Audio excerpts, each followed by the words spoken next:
The 8th round of core commander level talks between India and China is underway as we bring you this broadcast here on India Today. It's the 8th round of talks after 6 months of an unchanging military standoff between both sides. The talks, the 8th time that the two sides are meeting in this manner, is happening on the Indian side of Chushul in eastern Ladakh. The Indian side is being led for the first time by the new LAC Corps Commander, Lieutenant General PGK Menon.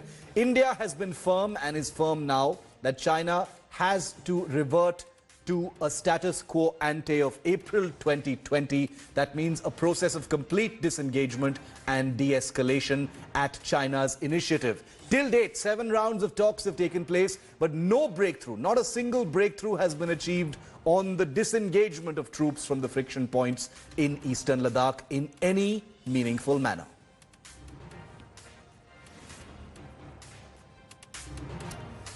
Well, just as the two commander-level officers talk in Leh Ladakh for the 8th time, you have a very strong message that has gone out meanwhile in Delhi from India's top military officer.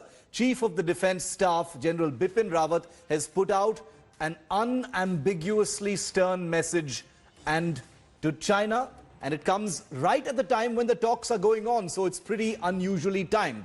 The Chief of Defence Staff, General Bipin Rawat, was speaking on the occasion of the Diamond Jubilee of the prestigious National Defence College in Delhi, but he chose to use this occasion to send out a stern warning to China, saying that India will not accept a shifting of the line of actual control. The Chief of Defence Staff said the Chinese army had faced unanticipated consequences of its misadventure in Ladakh because of the Indian Army's firm and strong response. His comments come on a day, like I said, when the Indian and Chinese armies are holding talks to reduce military friction that have been burgeoning in eastern Ladakh since May this year. Addressing a webinar organized by the National Defence College, General Rawat added that India's standoff and India's stand on the Ladakh standoff remains unambiguous and that the current situation could spiral into larger conflict. The situation along the line of actual control in eastern Ladakh remains tense, and the PLA is facing unanticipated consequences of its misadventure in Ladakh because of the Indian Defence Forces' firm and strong response. Our posturing is unambiguous.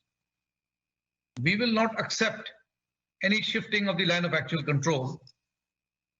In the overall security calculus, border confrontations, transgressions and unprovoked tactical military actions spiraling into a larger conflict cannot therefore be discontinued or discounted. As the core commanders of India and China talk in Chushul today, and as you saw India's top military officer, General Bipin Rawat, send out that stern message, there is activity also happening out at sea, very far away from Ladakh and Delhi. The navies of India, the US, Japan and Australia are holding a series of very complex maneuvers. These are the latest images coming in from the Malabar 2020 Quad exercise. The Quad, remember, which comprises India, the United States, Japan and Australia as an alliance in the region that looks to, in part, also contain the rise of China, is flexing muscle in the Bay of Bengal in what is seen to be a great deal of power projection against China's misadventures in Ladakh, in the South China Sea and elsewhere. Today is the last day of the first phase of the Malabar naval exercise. That is for the first time seeing all 4 countries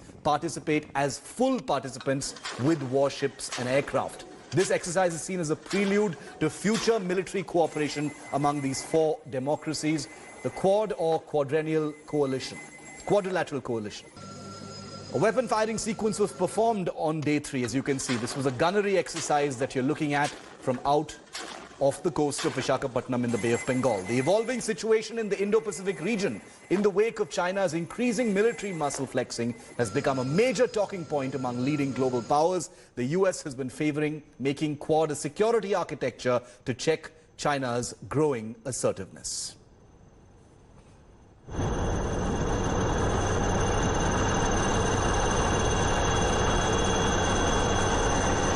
And while this was happening out in the Bay of Bengal, the Indian Special Forces have been flexing muscle and conducting their own drills on India's island territories. Remember, India's island territories are also a place where war drills are being conducted to send out a message. Of course, these are war drills that are always conducted, but especially at a time like this, they have extreme significance. This was a tri-service special forces exercise that you're looking at called Bull Strike in an island called Teresa Island in the Andaman and Nicobar chain. The Army, Navy and Air Force got together with their special forces for this particular military drill amidst the India-China standoff to test synergy in joint operations. The Army's parachute brigade, Navy commandos and special forces took part in this drill just a few days ago. So these are very, very rare pictures that you're seeing of the special forces getting together, all three services getting together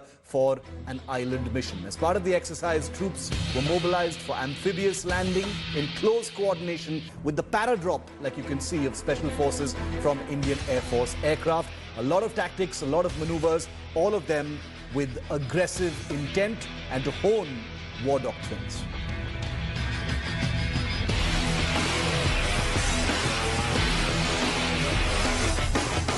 Now, before I bring you our editors who've been tracking every aspect of this story, let me bring you a reality check now. You've got the talks that are going on in Ladakh right now between commanders on both sides. You have Chief of Defence Staff General Bipin Rawat sending out a message, and you have military muscle flexing that's taking place in the Indian Ocean. But I have some questions that will be a part of a reality check, because you're probably wondering, has China successfully altered the status quo by prolonging the standoff for over 6 months now? Question 2. Has China weighed India down with these unending rounds of talks? This is the 8th round of talks in the last 6 months. How many more rounds of talks is it going to take? Question 3. With this build-up paused, will troop levels ever decrease now, or is it going to be a permanent sort of militarized deployment on the line of actual control? Question 4. Are both India and China looking for some kind of a mutual face-saver? They've invested so much in this deployment. Do they need some kind of a dignified way to pull back their troops so that it doesn't seem like one side has won and the other lost? Is a totally peaceful disengagement even possible, given how far both sides have come to stop the other on the line of actual control? That's the big question that we are asking here on India Today and on 5 Live. Remember, there have been 7 rounds of talks so far. What's happening right now in Chushul is the 8th round. But let me also tell you that there have been no breakthroughs so far. The talks at this level began on the 6th of June. That was round 1 of the Lieutenant General level talks. There was an agreement on pulling the troops back. It happened in a very piecemeal, sort of very cosmetic way, if I can put it that way. 22nd June was round 2 of the Lieutenant General level talks. They spoke for 11 hours and they arrived at some kind of consensus to disengage, but of course that didn't happen. 30th June was the next round of Lieutenant General level talks. Pangong was the biggest flashpoint by this time. You haven't heard the word Pangong for a long time, I realize. July 14th, round 4 of the commander level talks in Chushul. Depsang disengagement became the big talking point. As you can see, as the talks progressed, August 2nd was round 5. Things were actually worsening on the ground in eastern Ladakh, because that is how China works. September 21st, 6th round of talks. Both sides agreed to stop sending more troops to the LAC. October 12th, round 7. That was the last time that both of them talked. There was consensus on an enhanced level of understanding and an agreement on complete disengagement, even though the modalities and the time frame for this didn't quite get arrived at. So that is where the situation is. It remains ambiguous as to when things are going to finally return to status quo ante. But as far as India is concerned, like the Chief of Defence Staff said, it is an unwavering and unambiguous posture. Nothing at all is acceptable to India except for status quo ante. Joining me live, the 3 top editors at India Today, tracking every aspect of this story: Gaurav Sawant, Geeta Mohan and Abhishek Bhalla. Abhishek, I want to come to you first. The Chief of Defence Staff today, it was unusual. Of course, it was a separate occasion altogether, but he used the platform given to him today by the National Defence College to send out a message to China at a time when the 8th round of talks is happening. So India is, the time for playing games is over. The time for mind games is over. India is really, really serious now that this is something that cannot go on. It needs to end with a complete disengagement. Shiv, one must remember that, when the Chief of Defence Staff spoke today, it was barely an hour since the talks had started. Yes. So it clearly shows that his intent was very straightforward, very candid in what he said.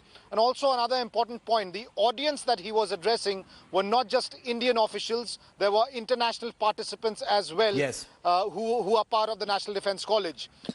The other thing is, Shiv, that when he spoke today, he made it very clear that India's stand till now has been unambiguous. It's very clear. On the other hand, China has been asking for a staggered de-escalation, a piecemeal de-escalation. And that's something that India is not agreeing for. And the reason for that is, if that happens, it allows China more time for dilly-dallying. And if at all there is a de-induction, it seems that China will be in an advantageous position to come back in some of those friction areas, whereas India has made it very clear that if a de-escalation happens, it has to happen across the line of actual control in eastern Ladakh. And that's exactly what the stand of the Indian delegation is when they speak to their counterparts from the Chinese side. Gaurav, how is this disengagement going to happen? Over the last 3 rounds of talks, there has been a general consensus on disengagement happening, but India and China don't agree on who needs to take the initiative first. India is unwavering in the fact that it is China that needs to take the initiative and move back its troops, but China wants some kind of a piecemeal disengagement first. How is a mutual first step going to happen? So China is desperately looking for a face saver. From Chinese Foreign Minister and State Councillor Wang Yi to their Foreign Office to the military commanders, they've all been looking, Shiv, for one, a staggered withdrawal, and more important, they want India to meet them halfway. And India said there is no meeting China halfway on this. There has to be total withdrawal, total restoration of April 2020 scenario, and China not only needs to disengage and de-induct, but also move both the divisions back to their peacetime location. And there needs to be a written roadmap which is verifiable by the other side. Initially, it did start, but it could not move on because of what happened at Galwan. And after that, neither side trusts the other. So who's going to take the first step?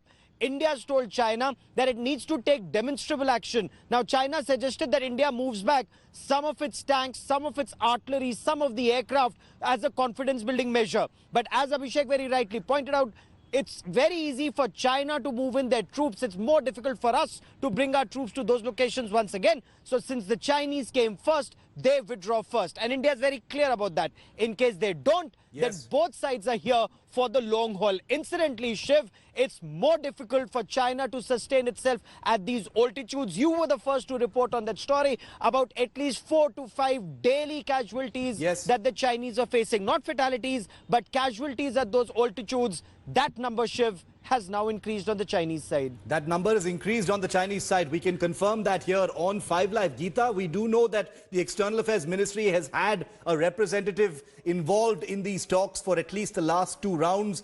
We do know that an External Affairs Ministry representative is part of the talks today as well, the 8th round. What is the sense you're getting, from the Foreign Ministry, Geeta? Because there is one section that believes that the military engagement, even at the corps commander level, has sort of outlived its utility, because there is only so much they can discuss at the army level. So has the Ministry of External Affairs utility, so to say, Shiv, because unless and until the political leadership on both sides now start looking at taking a call on whether they want their forces to be engaged in the manner in which they're engaged at the border, there is going to be no forward movement. I don't see any forward movement on the military front, or for that matter on the diplomatic front, despite the fact that Naveen Srivastav, who is the Joint Secretary East Asia, is representing MEA in that meeting as we speak. Now, we know that the WMCC meeting also takes place almost simultaneously or around the same time. But there has been no forward movement even on that front. Today, there's another External Affairs Ministry briefing. Rest assured, Shiv, the statement will not change from what it sounded like in the past few briefings that we heard on India-China border issue. And that's what brings me to the bigger issue over here. The bigger issue, Shiv, over here is what is happening in the United States of America, which India is very carefully monitoring. And while we have taken a very strong stand on the border issue, on other issues, there's a very careful way in which MEA is now responding to any Chinese statements. And now that certainly is something to watch out for and look into. Very interesting. Gaurav, do you want to add to that what kind of resonance the ambiguity in the United States could have in how things play out, at least for the immediate term as far as Ladakh is concerned, and also about the possibility of a high-level, political engagement between India and China on this issue? So, Shiv, immediately, like in the next 20 days, there still is a window of a skirmish, and the Chief of the Defence Staff also indicated that. Not a full-fledged war, but this situation could escalate because the world attention remains on the United States of America. That's point one. Point two, you, Abhishek, Geeta and I have been reporting on this, Shiv. The fact is, even in 1962, when world attention was on the Cuban Missile Crisis, that's when the Chinese came in on the 20th of October and they retreated on the 20th of November. So between now and end November, the Chinese still have an opportunity, except unlike 1962, India is much better prepared in 2020, and not just in Ladakh, but in other theatres. And that is something that China is only now factoring in, something that the Chief of Defence Staff, General Bipin Rawat, also referred to. China is facing the consequences of its misadventure. It did not anticipate this response from India, but that response has happened. Shiv, China is going ahead with its bullying tactics. Remember what China has done to Australia in terms of ban on several Australian exports to China. That's a strong message that China is sending out. Whether India sends out that strong message, because we still haven't sent out that strong message on 5G, on a lot of other things from China. And perhaps, apart from the military route, that's some of the other things that India will now have to start exploring, and quickly. We'll have to see how it actually plays out, because the truth of the matter is it's been 6 months, over 6 months now, of this standoff, and disengagement still appears only in theory, only in talks, and not even slightly on the ground. Huge numbers of troops on both sides remain massed against each other, in some places extremely close to each other, especially in the South Pangong area. So we're going to continue tracking that story. The 8th round of talks is on. It's been on since 9:30 this morning. We don't know how long it's going to go on for, but of course you'll hear about the results of it, or lack thereof, first here on India Today. Geeta, Gaurav and Abhishek, thank you very much for joining me here on the story.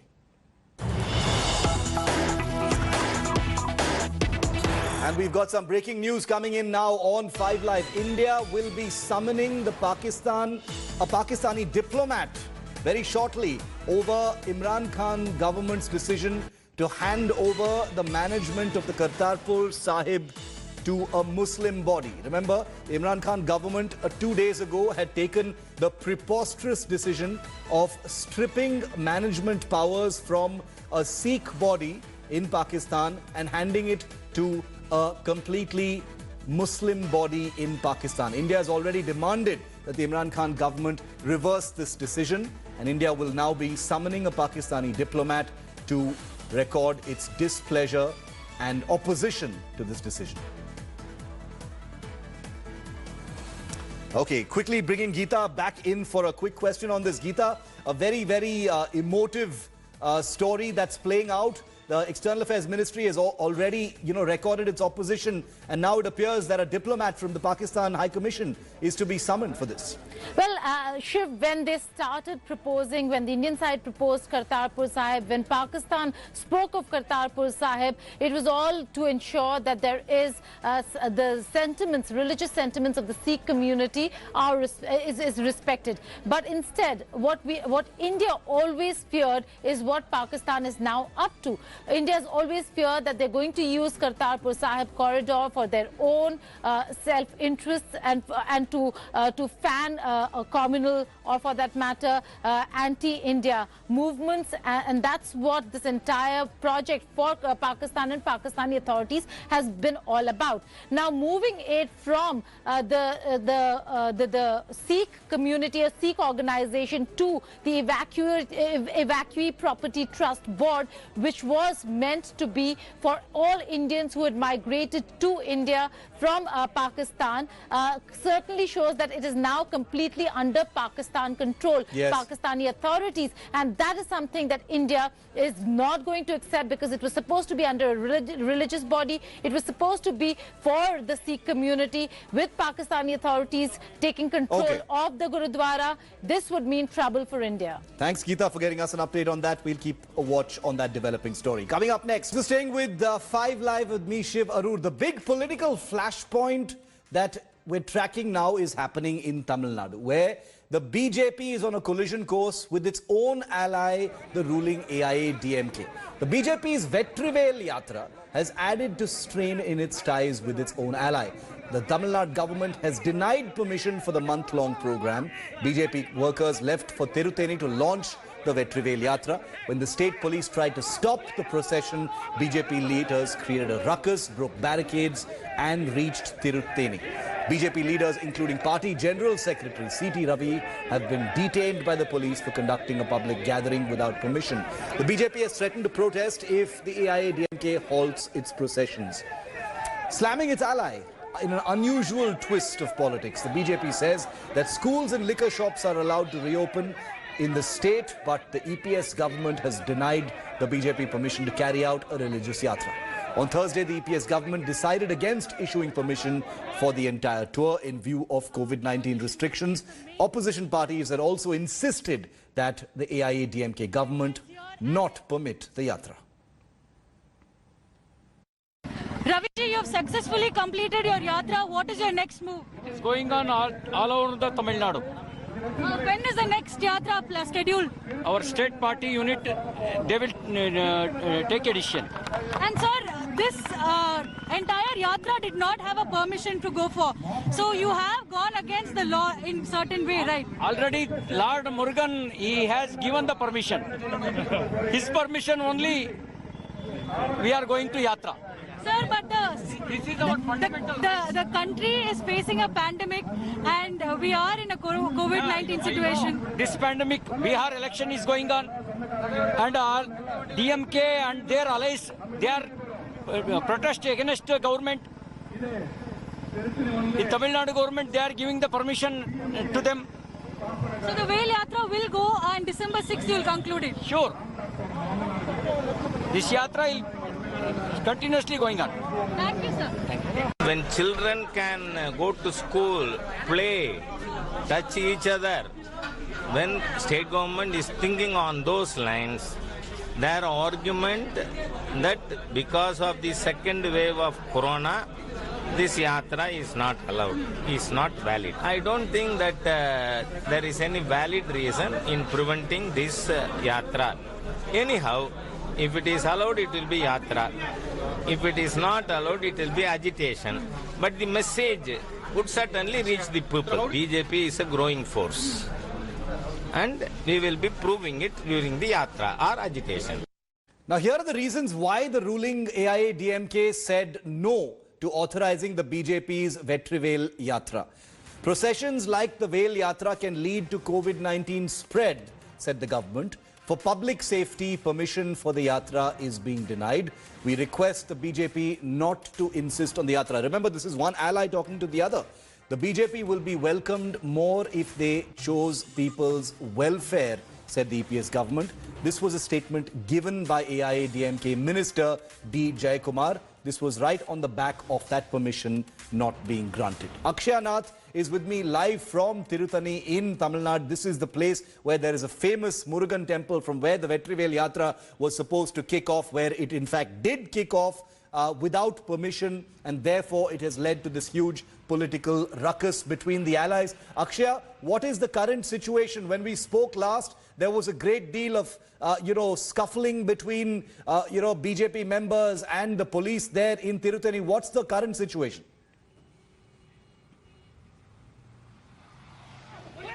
Shiv, all the senior members of the BJP were detained. Along with them, 700 other cadres were also taken into custody.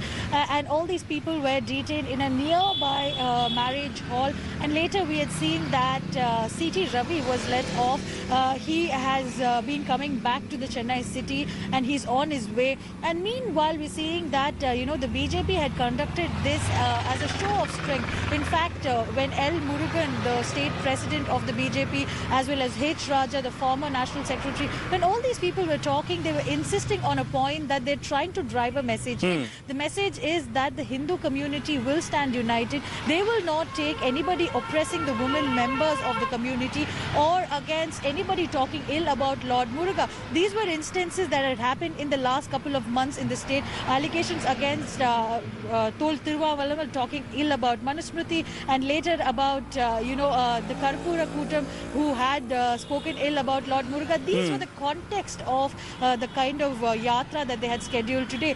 But despite the state government, the ally of the BJP saying no for the yatra, they had still gone on. They've been only saying that Lord Muruga has given them permission to go ahead. But, the constitution of the land, the law of the land, the law and order situation of Tamil Nadu, all these things were not taken into consideration. And that is something that will be putting a bad light on the BJP at this point of time. Well, ahead of the 2021 elections, they are trying to bring in more force and show strength. But is this the way is the question, Shiv. Akshaya, thanks very much for that. And this is something that's going to only escalate because it is an emotive issue for the BJP. And yet the AIADMK has decided not to change its mind on this. And that's the reason why you see those images playing out on the ground. Joining me live, Naranan Tirupati, spokesperson of the BJP in Tamil Nadu, and Muralidharan Shivalingam is a supporter of the AIADMK. Mr. Tirupati, permission not granted. This is an unusual situation where, the person who has,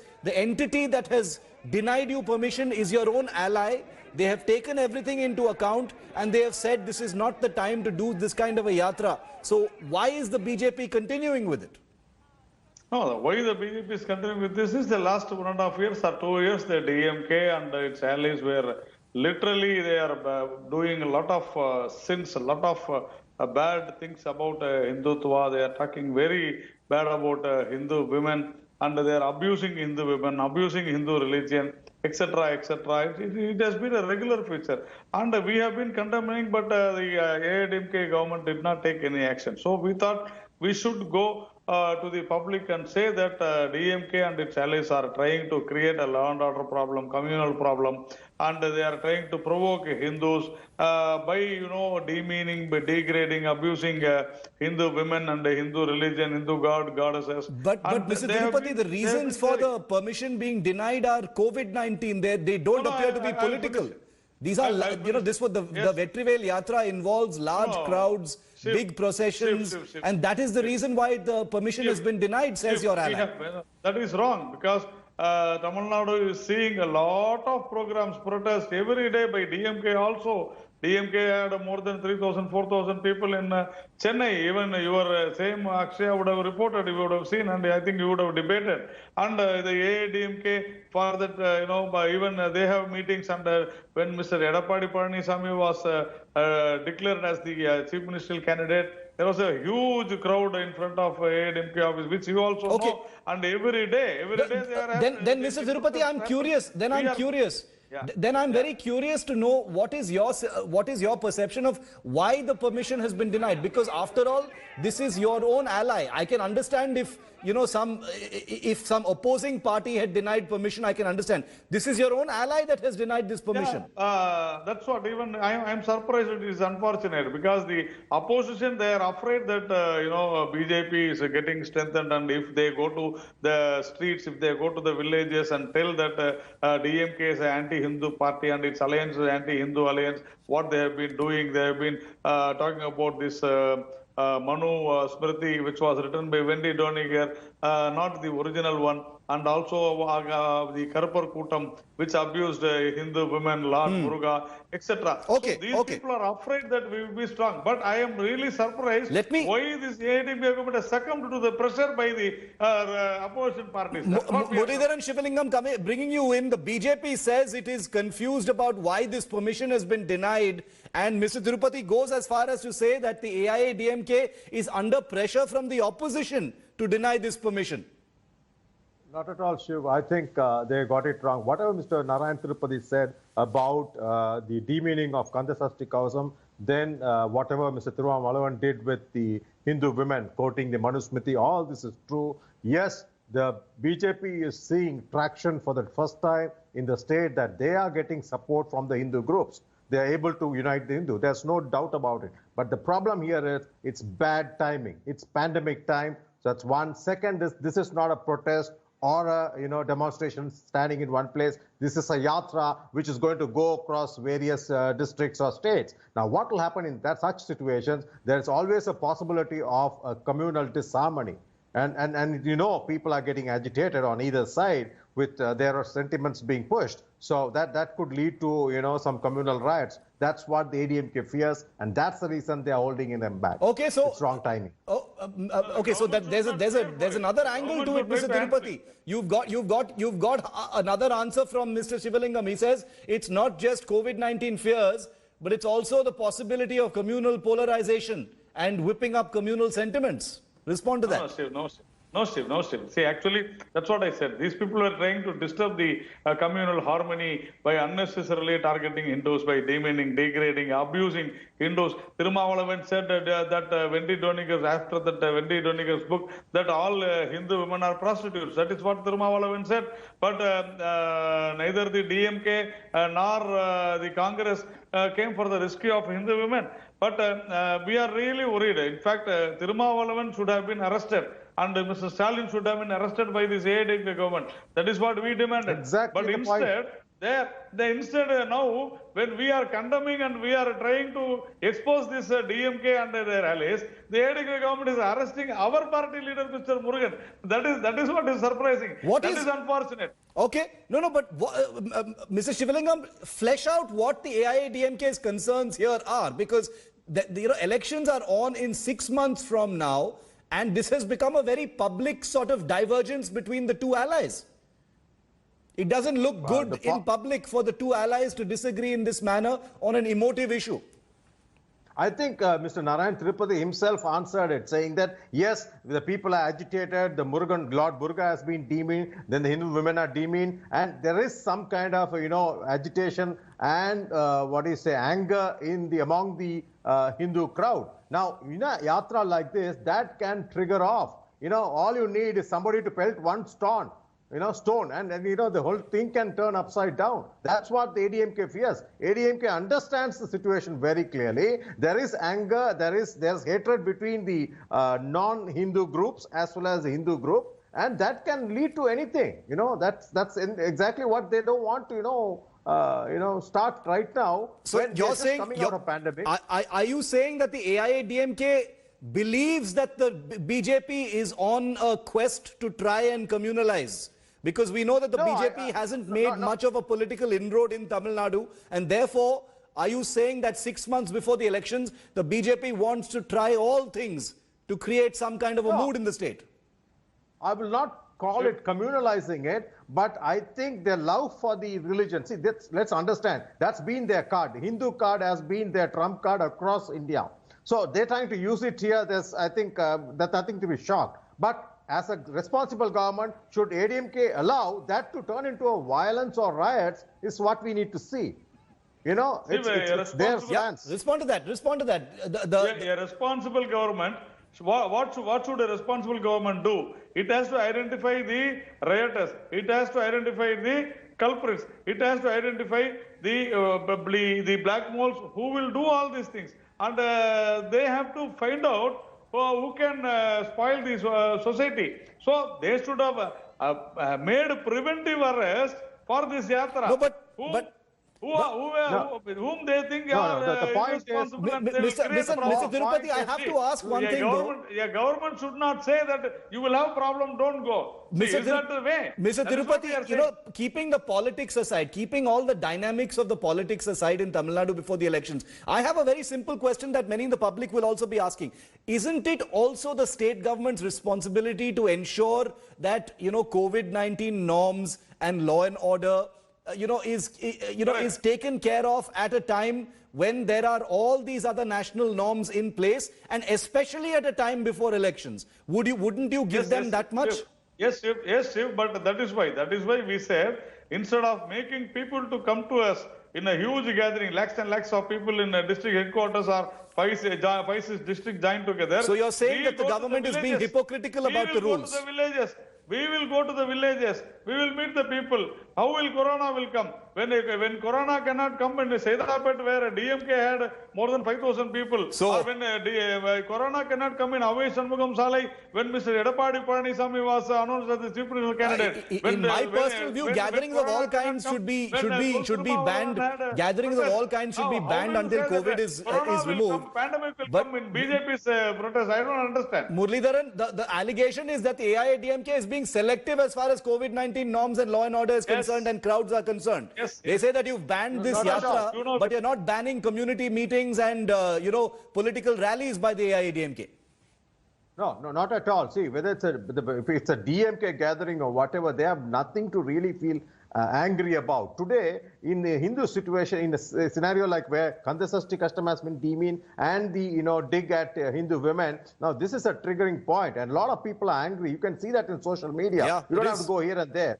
That should not get transpired into violence. That is why we said, what is the reason? BJP they have not arrested. We have very clearly said that people behind Kartarpur Kutam should be arrested. Okay. Which the AIADMK government the government has better things to do. Who said very bad about that the government has better things to do.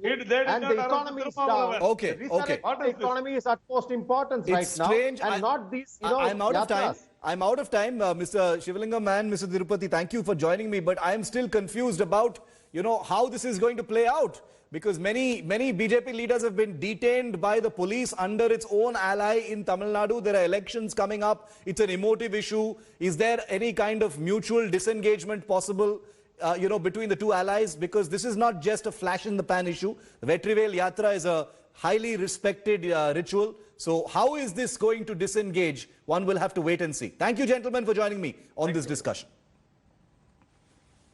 Meanwhile, some fantastic news for all of us here at the India Today Group. India Today has won big at the News Television Awards 2020. India Today Group Vice Chairperson Kali Puri has been honored with the Hall of Fame Award. News Director Rahul Kaval has been awarded the Best Primetime News Anchor, and his show News Track at 8 p.m. has won the Best Daily News Bulletin Award. India Today's consulting editor Rajdeep Sardesai has won the Best Television News Presenter Award. Other prestigious awards include Best Entertainment Anchor Award, which has been bagged by Sushant Mehta. The India Today Group has swept the NT Awards with 23 in total. I'd like to thank the Indian Television Group and Mr. Anil Vanware, its founder, for this award. There are two trends that are going side by side in the world today. One is the democratization of news. Anyone with a phone can now be a news source. And the second trend is the rise of fake news on account of this.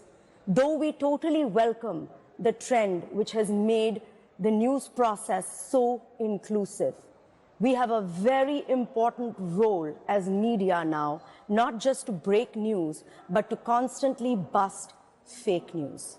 So at this juncture, to get an award which recognizes the work that we do is especially significant. Trust is a media organization's most valuable equity, and I'm so glad, viewers, that you kept it with us. I would also like to thank my team that works very hard to keep this trust between us and you.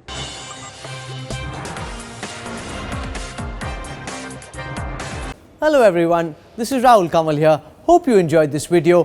For the latest news and analysis, like and subscribe the India Today YouTube channel and don't forget to press the bell icon to stay updated.